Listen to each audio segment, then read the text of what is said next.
नमस्कार तोडकर साहेब. नमस्कार नमस्कार बोला.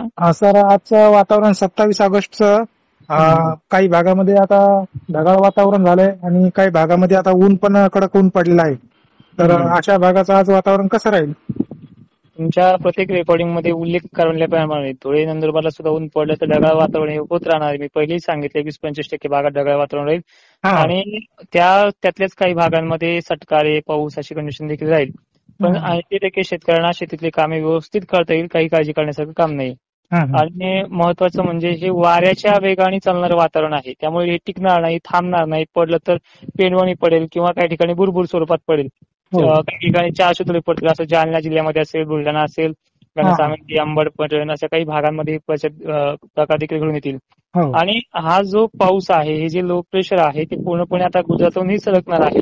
गुजरातच्या रडारवरती आजच्या दिवस पाऊस चांगला आहे, उद्यापासून तिकडे जो तो कमी होतोय. ठीक आहे. धन्यवाद सर, तुम्ही माहिती दिल्याबद्दल आपल्या चॅनलवर. धन्यवाद.